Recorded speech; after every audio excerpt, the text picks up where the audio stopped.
6 बजे के आसपास का वक्त हो रहा था। 19 साल का एक लड़का जो कि अपने ही गोदाम में काम कर रहा था, बहुत तेज आवाज में गाने बज रहे थे और वो लगातार लकड़ी काट रहा था, यानी कि प्लाई काट रहा था। इसी बीच में उसकी माँ ने उसे आवाज दी।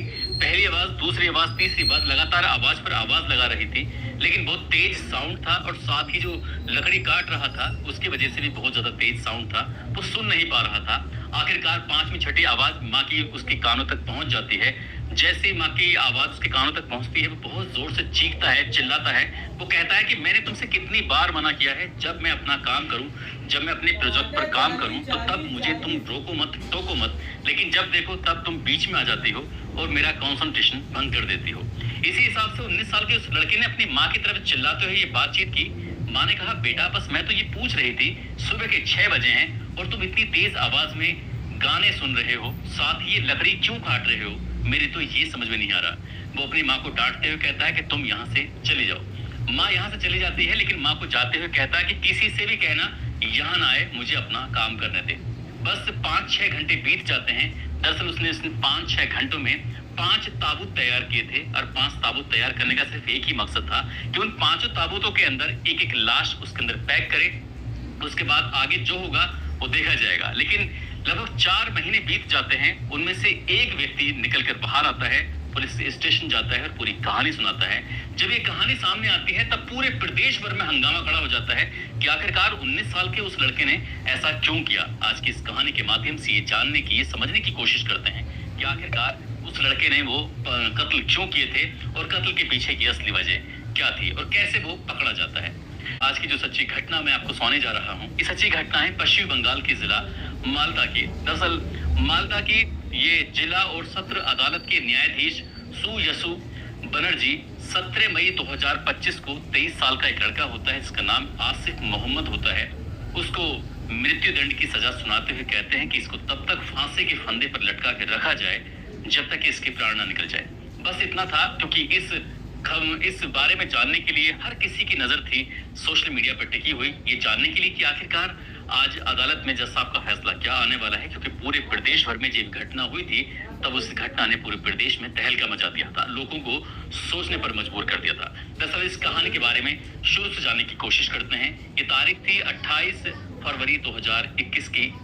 दोपहर लगभग 12 बजे के आसपास का वक्त हो रहा था। मालदा सिटी से लगभग 25 किलोमीटर दूर एक गांव लगता है। गांव का नाम है 16 माइल। दरअसल 16 माइल में एक घर है जो बड़ा सा घर है, पास में ही 2 मंजिला एक गोदाम है और इस घर के अंदर 6 सदस्य रहते हैं। पिता है जिनका नाम जावेद अली है, माँ इरा बीबी जिसकी उम्र लगभग 45 साल के आसपास है, पिता की 50 साल के आसपास उम्र है, दादी की उम्र 75 साल है, नाम है अलेक जान बीबी, और बहन है जिसकी उम्र 17 साल है, नाम उसका आरिफा खातून है।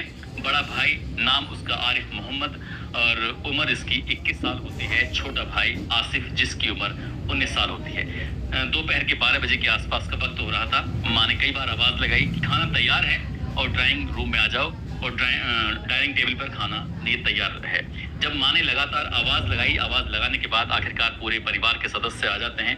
एक तरफ माँ खाना लगा रही थी, दूसरी तरफ जो छोटा भाई होता है वो फ्रिज के अंदर से जूस की बोतल निकालता है। उस जूस की बोतल को निकालने के बाद अपने कमरे में जाता है और कमरे में जाने के बाद उसके पास कुछ नींद की गोलियां होती हैं और लगभग 20 गोलियां उसके अंदर डाल देता है। पान जो जूस की बोतल थी उसके अंदर डालता है। जैसे ही सबके सब लोग डाइनिंग टेबल पर अपने अपने बैठ जाते हैं, कुर्सियों पर अपना खाने के लिए इंतजार कर रहे थे, इसी बीच में वो बोतल को हिलाते हुए कहता है कि अभी थोड़ी देर और इसे फ्रिज में रख देता हूँ, जब खाना खाएंगे उसके बाद में जूस पी लेंगे। छोटे भाई ने कुछ इस तरह की बात कही। आराम से बैठते हैं, खाना खाते हैं और खाना खाने के बाद वो अपने बड़े भाई को हुक्म देता है। बड़े भाई से कह रहा था कि मैं थोड़ा देर से खाना खाने के लिए बैठा हूँ, इसलिए आप एक काम करो, वहाँ फ्रिज के अंदर जूस रखा है, उस जूस को निकाल दो सभी लोगों के लिए, लेकिन मेरे लिए थोड़ा निकालना, और बाकी अपने हिसाब से जैसे चाहो वैसे कर लेना। ठीक वैसे ही करता है। उसका जो बड़ा भाई होता है वो फ्रिज के पास जाता है, वो जूस की बोतल निकालता है। निकालने के बाद 6 गिलासों में वो करता है, और जैसे ही 6वें गिलास में वो कर रहा था तुरंत ही छोटे भाई ने कहा कि मेरे लिए थोड़ा कम निकालना, मुझे कम पीना है। वैसे ही मैंने दिन में पी लिया था। इस तरह की बात थी। आखिरकार वो 6 के 6 गिलासों में कर दिया जाता है और सबके सब जूस पीने लगते हैं। जो सबसे छोटा वाला होता है वो अपने गिलास को उठाता है, बिना पिए वहां से सीधा गोदाम में जाता है और जाने के बाद अपने लैपटॉप पर इंग्लिश मूवी लगाता है और इंग्लिश मूवी लगाने के बाद आराम से कानों में लीड लगाकर देख रहा था। कुछ वक्त बीत जाता है, कुछ वक्त बीतने के बाद वापस लौट कर आता है और जैसे ही लौट कर आता है तो जो डाइनिंग टेबल है उसके बाद कुर्सी है, कुर्सी पे जितने भी सदस्य बैठे हुए थे, उसकी माँ, उसके अब्बू, उसकी दादी, उसकी बहन, उसका भाई, ये सब के सब बेहोशी जैसी हालत में थे।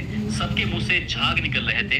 अब वो समझ चुका था कि ये विरोध करने की स्थिति में नहीं है। इसके बाद दौड़ता हुआ जाता है वापस अपने गोदाम में। गोदाम में जाने के बाद जो उसने सुबह 6 बजे से लेकर दोपहर 12 बजे तक जो उसने अपना प्रोजेक्ट तैयार किया था, प्रोजेक्ट में दरअसल उसने बनाए हुए थे 5 ताबूत बनाए हुए थे। उसके लिए बाजार से लकड़ी खरीद के लाया था, पहले से पॉलिथीन का बड़ा सा बंडल खरीद के लेकर आया था। जब उसने ताबूत बनाए थे तो उस ताबूत में उसने ऊपर की साइड में एक सुराख भी कर दिया था ताकि उसमें पानी भर सके, और पानी को रोकने के लिए वो एक पूरा का पूरा पॉलिथीन का बंडल लेके आता है।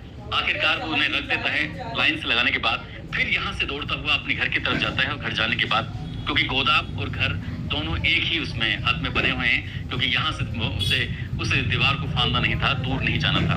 जब वहां जाता है, जाने के बाद खड़ा हो जाता है। खड़ा होने के बाद वो इंतजार कर रहा था कि आखिरकार सबसे पहले किसे लेके जाऊं। तभी अपने बाप की तरफ चिल्लाता हुआ, गुस्से में बुदबुदाता हुआ कहता है कि तुम हमेशा मुझ पर चीखते थे, चिल्लाते थे, देखता हूँ आज तुम मुझ पर कितना चीखोगे, कितना चिल्लाओगे। अपने बाप को घसीटते हुए सीधा उस गोदाम की तरफ लेके जाता है, ताबूत के पास लेके जाता है। ले जाने के बाद उसे लग रहा था कि अभी तो मुंह से झाग निकल रहे हैं, हो सकता है कि जिंदा हो इसलिए विरोध कर सकते हैं। इसलिए सबसे पहले उसने उसके हाथ बांधे, पैर बांधे, मुंह पे टेप लगाया ताकि चीख ना सके, चिल्ला ना सके। क्योंकि वो पांचों के पांचों ताबूत को बिल्कुल पूरी तरह से तैयार कर चुका था। उसने पॉलिथीन इस हिसाब से लगा चुका था ताकि जब वो ऊपर से पानी डालेगा तो वो पानी रिसे नहीं, बाहर ना निकले। लेकिन उसने जैसे ही अपने पिता को उस ताबूत के अंदर पैक किया, उसके बाद जो उसका ढक्कन था उस पर उसने कील लगाया और उसे पूरी तरह से उसने पैक कर दिया। इसके बाद उसने पहले उस ताबूत को देखा, देखने के बाद क्योंकि उसमें पानी डाल रहा था, ये पानी बाहर तो नहीं जा रहा है, उसका प्रयोग सफल हो जाता है। पानी निकल तो रहा था लेकिन बहुत ज्यादा नहीं। इसके बाद वो फिर वापस घर में जाता है, अपनी माँ को लेके आता है। माँ से कहता है कि माँ, अब्बू के पास में ही लेटी रहोगी तो ज्यादा बढ़िया रहेगा, इसलिए अब्बू के पास चलते हैं। अपनी माँ को भी उठाकर लेके आता है। लाने के बाद जैसे अपने पिता को उसने ताबूत के अंदर पैक किया था, ठीक उसी अंदाज में, उसी तरीके से अपनी माँ को भी उसने ताबूत के अंदर पैक कर देता है। और पैक करने के बाद उसको भी ढक देता है और उसके अंदर भी पानी छोड़ देता है। मुंह पे टेप लगा हुआ था, हाथों पे भी उसे टेप लगा हुआ था, पैरों को भी टेप से बांध रखा था ताकि ये अगर जाग जाए तो विरोध ना कर सकें, चीख ना सकें, चिल्ला ना सकें। आखिरकार फिर से जाता है, फिर अपनी बहन को लेकर आता है। बहन से कहता है कि तुम्हारी शादी के लिए पिता ने 10 लाख रुपए इकट्ठा किए थे और बिल्कुल पूरी तैयारी कर रखी थी। वैसे भी तुम अभी 15 साल की हो, कई साल बाकी थे, लेकिन पिता को बहुत ज्यादा जल्दी थी तुम्हारी शादी के लिए। अब तुम्हारी कब्र के अंदर ही तुम्हारी शादी होगी, तुम बिल्कुल टेंशन मत लो। इस तरह की बातचीत करते हुए अपनी बहन को भी लेके आता है और लाकर उसमें रख देता है। अब चौथे नंबर पर जाता है और चौथे नंबर जाने के बाद अपनी दादी, क्योंकि दादी की उम्र लगभग 75 साल के आसपास है, शरीर उनका बहुत भारी हो रहा था, इसलिए अपनी दादी को उठाने में बड़ा असमर्थ हो रहा था। समझ नहीं पा रहा था कि ताबूत तक अपनी दादी को कैसे लेके जाए। तभी उसने अपनी दादी के पैरों में रस्सी बांधता है और रस्सी बांधने के बाद जिस तरह से किसी भारी वस्तु को खींचते हैं, उसने कंधे पर रस्सी डालकर उसको खींचना शुरू कर दिया। आखिरकार दादी को खींचते हुए सीधा ताबूत के पास लेके जाता है और दादी के साथ भी बिल्कुल ऐसे ही करता है जैसे क्या उसने अपने पिता के साथ किया था। यानी कि पैरों को बांधता है टेप से, हाथों को बांध देता है, साथ ही मुंह पर टेप लगा देता है, वो बहुत चीख ना सके, चिल्ला ना सके। जैसे जैसे वो उसे पैक करता था, हर एक ताबूत के अंदर पानी का पाइप छोड़ दिया करता था ताकि पूरा का पूरा वो ताबूत भर जाए। इस हिसाब से उसके सबसे लास्ट में जो नंबर आता है उसके भाई का आता है। अब जैसे ही अपने भाई को उठाता है, भाई उसके 21 साल के आसपास होता है, खुद वो 19 साल का था, 3 साल का अंतर था, लेकिन जो भाई था वो थोड़ा मजबूत था, टिकाऊ था। उसको भी ले जाने में थोड़ी सी उसको तकलीफ होती है, मेहनत लगानी पड़ती है। आखिरकार वो अपने भाई को भी लेके जाता है और क्योंकि वो लगातार इस काम को कर रहा है, करते करते कई घंटे बीत जाते हैं, लेकिन वो थक चुका था, इसलिए अपने भाई को पूरी तरह से ना वो बांध पाता है, ना ज्यादा उस पर ध्यान दे पाता है। हालांकि बार बार उसको पीट जरूर रहा था, जब उसे उसके हाथ पैर बांध रहा था, मार रहा था, और वो कह रहा था कि जो भी कुछ मुझे इस घर में सुनने को मिला है आज तक, वो सब तुम्हारी वजह से मिला है। इसलिए अपने भाई के साथ वो वैसे ही पैक करता है जैसे माँ, जैसे दादी, बहन, इन सबको पैक किया था। आखिरकार पैक करने के बाद उसको बंद कर देता है। अब वो हार जाता है, थक जाता है। शाम के 7 बज जाते हैं। 28 फरवरी 2021 का वाकया है। जब शाम के 7 बज जाते हैं, अचानक ही कुछ देर के बाद वो थका हुआ है, कोने में बैठा हुआ, कुछ खा पी रहा था। उसके बाद उसे देखता क्या है कि 5 ताबूत में से एक ताबूत है जो हिल रहा था, डुल रहा था। उसे लग रहा था कि ये ताबूत किस तरह की हरकत कैसे कर रहा है। तुरंत ही उसके जो ढक्कन होता है वो उसको उखाड़ता है। उखाड़ने से पहले वो घर के अंदर जाता है, एकदम से पिस्तौल लेके आता है। पिस्तौल इसलिए लेके आया था ताकि वो अगर सामने वाला विरोध करेगा तो उसे गोली मार देगा। आखिरकार उसे जैसे उसने पिस्तौल से उसको अपने जो भाई था, क्योंकि भाई का ताबूत था जो हिल रहा था, डुल रहा था, और उसे जैसे ही उसने पिस्तौल लगाई क्योंकि उसे मारने के लिए, तो उसने कुछ रिक्वेस्ट करना शुरू कर दिया। रिक्वेस्ट करते करते आखिरकार जब पूरी ताकत लगाता है तो उसके हाथ खुल जाते हैं, क्योंकि वो उसकी जो हाथ पर टेप था वो पूरी ताकत से, पूरी सही से उसको शायद बांध नहीं पाया था। वो उठ के खड़ा हो जाता है, अपने हाथ पैर खोलता है, मुंह से टेप हटाता है और हटाने के बाद अपने भाई से पूछता कि आखिरकार तुमने ऐसा क्या दिया था कि सबके सब लोग एकदम बेहोश हो गए थे, ये हुआ क्या था। पूरी कहानी जानने की कोशिश कर रहा था। तब वो अपने भाई से गुस्से में बुदबुदाते हुए कहता है कि जो भी कुछ इस घर में होता है वो तुम्हारी वजह से होता है। बातचीत करते करते अपने भाई से शांत करने की कोशिश कर रहा था, कह रहा था कि बैठ जाओ, इस तरह की बात थी। लेकिन अचानक से मौका लगता है, जो बड़ा भाई था उसने छोटे भाई को उठाकर एकदम से पटक दिया और उसके हाथ से वो पिस्तौल छीन ली थी। आखिरकार पिस्तौल छीन ली। उसके बाद फिर इन दोनों में काफी देर तक जद्दोजहद होती रहती है। वो अपने भाई से कहता है कि अगर तुमने कुछ भी करने की कोशिश की तो शायद तुम्हें इस बात का अंदाजा नहीं है मैं क्या कर सकता हूँ। जैसे ही छोटे भाई ने बड़े भाई को इस तरह की बात कही तो उसने कहा कि तुम क्या कर सकते हो। उसने कहा कि मेरे पास तुम्हारा वीडियो है। दरअसल कुछ दिन पहले की बात है। उसकी गर्लफ्रेंड होती है जिसका नाम सुल्ताना होता है। सुल्ताना घर पर आई हुई थी। दोनों ही आपत्तिजनक स्थिति में थे, न्यूड अवस्था में थे। तभी मौका पाते ही उसने अपने भाई की और उसकी गर्लफ्रेंड की न्यूड वीडियो बना ली थी, अपने उस मोबाइल में उसको सेव कर लिया था। उसने कहा था कि अगर तुमने कुछ भी करने की कोशिश की तो मैं इसे अलग अलग ग्रुपों में डालकर वायरल कर दूंगा और तुम्हें किसी को मुंह दिखाने लायक नहीं छोड़ूंगा। आखिरकार भाई डर जाता है। उसके बाद वो पिस्तौल वापस उसके पास आती है और वो कहता है कि अगर तुम बच ही गए हो तो जितनी जल्दी हो सके यहाँ से भाग जाओ। यदि तुम यहाँ से नहीं भागे तो देख लेना मैं क्या कर सकता हूँ। बड़ा भाई छोटे के दबाव में आ जाता है। आखिरकार वो घर से निकलता है तो छोटा भाई उसको बाकायदा 20,000 रुपए देता है कि जाओ यहाँ से निकल जाओ। लेकिन तब तक रात के 9 बज चुके थे। आखिरकार वो यहाँ से भाई चला जाता है, एक गाड़ी पकड़ता है, कलकत्ता निकल जाता है। अब यहाँ जो मौके पे जो छोटा वाला भाई है आसिफ जिसका नाम है, आसिफ सोचता है कि अब मैं इन ताबूतों का क्या करूं, क्योंकि वो पहले से ही उसके ढक्कन खुल चुके थे। बड़े भाई ने उन ढक्कनों को अपने सामने खोला था, क्योंकि जब उसे पूरा प्रेशर में ले लिया था। आखिरकार अब उसने उनकी लाशों को ठिकाने लगाने की जब कोशिश करता है तो सबसे पहले वो अपने ही उस गोदाम के अंदर 6 फुट गहरा एक गड्ढा खोदता है। साथ ही उसकी जो चौड़ाई होती है वो लगभग 12 या 13 फुट के आसपास होती है। उस गड्ढे को खोदता है और ऐसा करते करते उसे सुबह के लगभग 4 बज जाते हैं। 1 मार्च 2021 की सुबह लगभग 4 बजे के आसपास तक ये वाकया हो जाता है। वो गड्ढा खोदता है और घंटों तक उसमें लगा रहता है, लेकिन तेज आवाज में वो गाने सुन रहा था। गाने सुनते सुनते ये सब अपना काम कर रहा था, क्योंकि इस घर से हमेशा ही गानों की आवाज आती थी। इस गोदाम से हमेशा ही बहुत तेज साउंड की आवाज आया करती थी। इसलिए अड़ोसी पड़ोसियों को कोई मतलब नहीं था, उन्हें इस बात का कोई खबर भी नहीं थी कि चल क्या रहा है। जो उसने अपने पिता की, अपने माँ की, अपनी दादी की, अपनी बहन की जो लाश थी लगभग 6 फुट गहरे गड्ढे में दबाकर उसको बिल्कुल पूरी तरह से प्लान कर देता है। और सुबह के लगभग 4 बज जाते हैं। उसके बाद वो आराम से हार थक कर सो जाता है। सुबह के लगभग 9 बजे के आसपास का वक्त हो रहा था। पड़ोसी ना एक होते हैं, नौशाद नाम के एक व्यक्ति हैं। नौशाद लगातार नोक कर रहे थे घर के दरवाजे पर, आवाज लगा रहे थे। तब जाकर ये जागता है और जागने के बाद गुस्से वाले अंदाज में कहता है, क्या बात है, तुम क्यों चिल्ला रहे हो। तभी वो पूछते हैं कि तुम्हारे अम्मी या तुम्हारे अब्बू, उनसे बात करनी है, कोई जरूरी काम है। वो कहता है कि तुम्हें पता नहीं है, वो अमेरिका चले गए।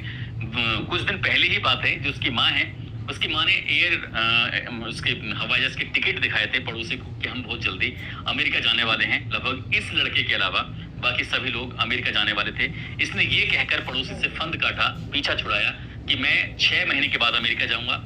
अगर तुम्हें माता पिता या किसी से बातचीत करनी है, जो वहां पहुंच जाएंगे उसके बाद तुम्हें कॉल करेंगे, जितनी चाहें बात कर लेना, लेकिन मुझे बिल्कुल भी डिस्टर्ब करने की जरूरत नहीं है। पड़ोसी को बड़ा अजीब लग रहा था।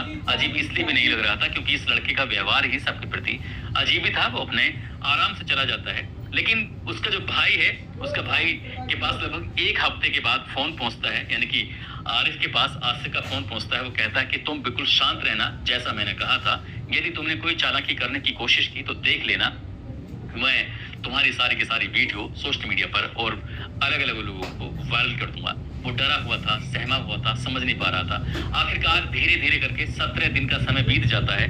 17 दिन का समय बीत जाता है। उसके पास जो पैसे थे वो पैसे खत्म हो चुके थे। तभी उसने अपने जो झारखंड में उसके मामा रहते हैं, बरहरवा एक जगह लगती है, वहाँ शीश मोहम्मद को फोन करता है, अपने मामा को आरिफ, और फोन करते हुए कहता है कि मामा अगर आपको कोई एतराज ना हो तो क्या मैं आपके पास आ सकता हूँ। उसके मामा कहते हैं कि यार ये भी कोई पूछने की बात है, मामा के घर भी पूछने के लिए आना, पूछ कर ही आना पड़ेगा, आराम से आओ और घर वालों को लेके आओ, कोई दिक्कत नहीं, कोई परेशानी नहीं।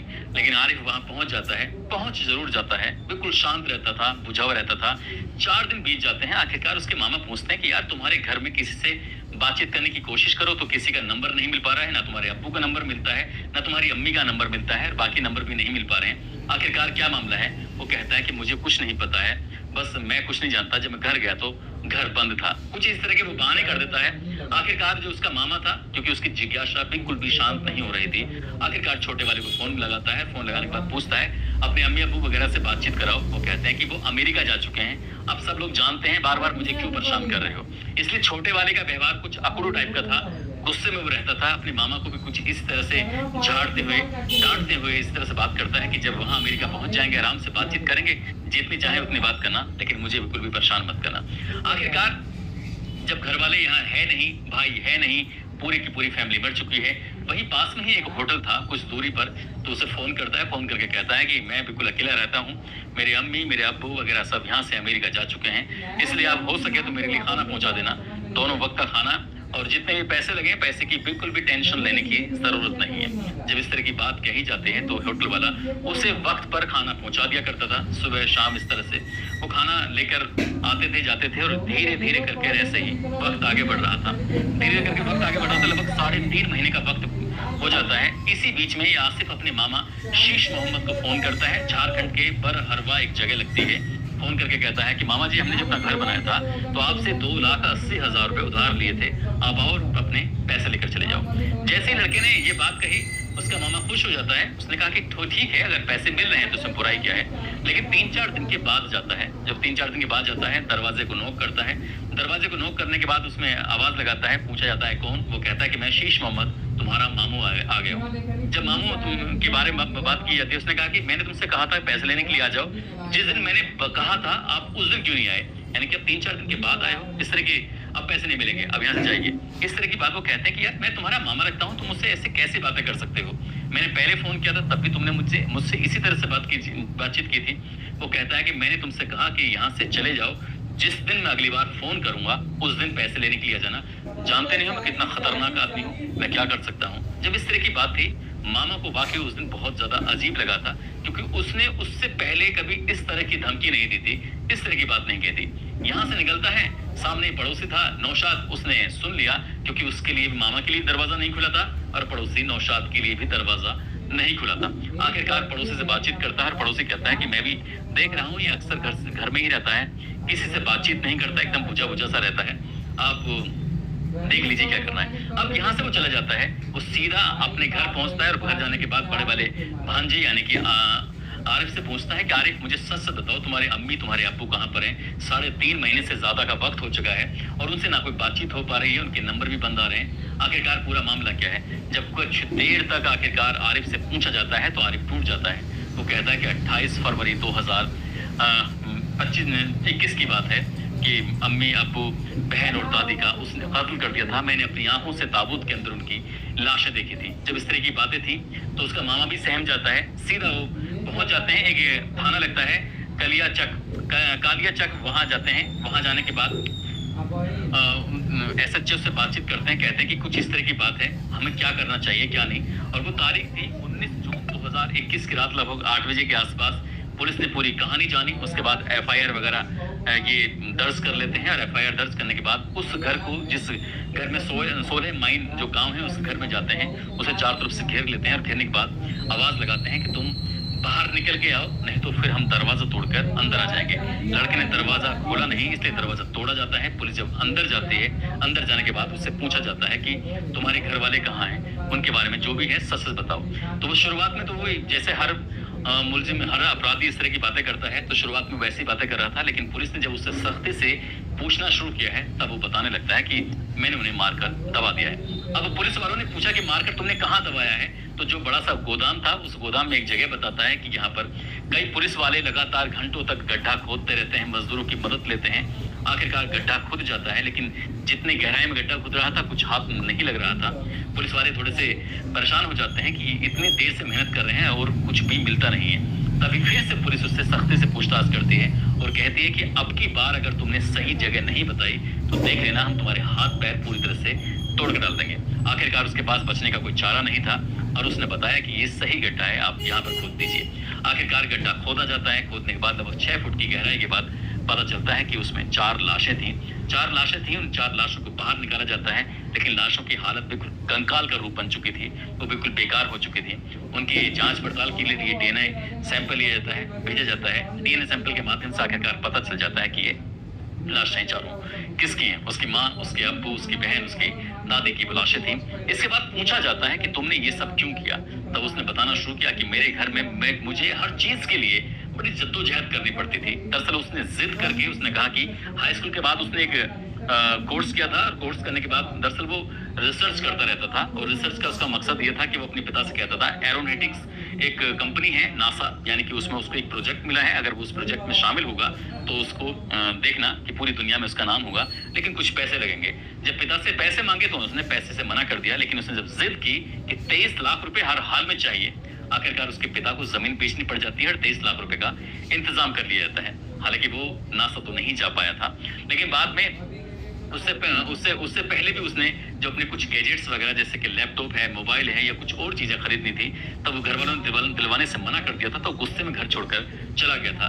जब वापस लौट कर आया तो माँ ने कहा कि ये बच्चा है, इस तरह से जाता रहेगा तो किसी दिन ऐसा ना हो कि कोई बुरी खबर मिले, इसलिए जो कहता है इसकी बात मान लो। तब लैपटॉप और उसके लिए मोबाइल या उसके जो गैजेट्स थे वो सब चीज दिलवाई जाती हैं। और इसी तरह से उसने 23 लाख रुपए की जमीन बिकवाई थी और इसी तरह से जो गोदाम था उस गोदाम को भी उसने अपने पिता से अपने नाम करा लिया था जिद पर। आखिरकार घर वाले उसकी जिद के आगे टूटते चले जा रहे थे और वो जैसा कहता था वैसे ही उसके पिता ने जो जमीन बेची थी 10 लाख रुपए अपनी बेटी की शादी के लिए भी इकट्ठे कर दिए थे, रख लिए थे, कहीं भविष्य में ऐसा ना हो कि ये भी पैसे खत्म हो जाए। आखिरकार जब वो लगातार दिन रात उस गोदाम में पड़ा रहता था, कुछ ना कुछ करता रहता था, तो उसे जब नींद नहीं आती थी तो एक दिन अपने अब्बू से बोलता है कि अब्बू मुझे नींद नहीं आती, क्या मुझे कुछ ऐसी गोलियां दिलवा दो जिससे जब मैं चाहूं तो सो जाऊं। उसके अब्बू उसको खुद एक मेडिकल पे लेके जाते हैं और कहते हैं कि जब ये गोली मांगे तो उसे दे देना।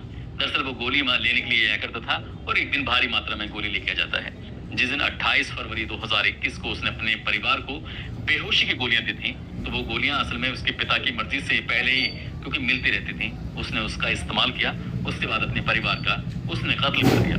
ये 26 अगस्त 2021 को मालदा सेशन कोर्ट में चार्जशीट दाखिल की जाती है।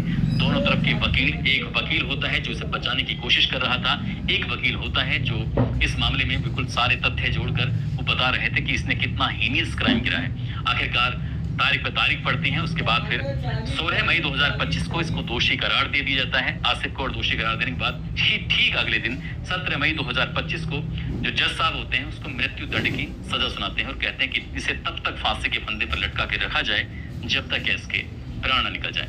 आखिरकार इसके फिलहाल वो मालदा की जेल में बंद है और इंतजार कर रहा है। हाई कोर्ट में भी मामला लंबित है। हाई कोर्ट के बाद अभी सुप्रीम कोर्ट है, सुप्रीम कोर्ट के बाद अभी राष्ट्रपति है। जब तक ये फाइल इसकी राष्ट्रपति तक पहुंचेगी तब तक शायद इसकी जिंदगी के हो सकता है कि 50 साल बीत जाएं, 40 साल बीत जाएं, क्योंकि हमारे देश का कानून कितना धीरे धीरे काम करता है आप सहज ही अंदाजा लगा सकते हैं। लेकिन जिस तरह का इसने अपराध किया है वाकई इसको कम से कम समय में फांसी जरूर हो जानी चाहिए ताकि समाज को एक संदेश जाए। क्योंकि जब ये घटना होती है तो लोग सोचने पर मजबूर थे कि आखिरकार एक 19 साल का लड़का इतना बड़ा क्राइम कैसे कर सकता है। जब इससे पूछा जाता है तो बताता है कि इसने इंग्लिश फिल्में देखी थी और वहीं से इसको आइडिया आया था किस तरह से अपने परिवार को ये ठिकाने लगाएगा।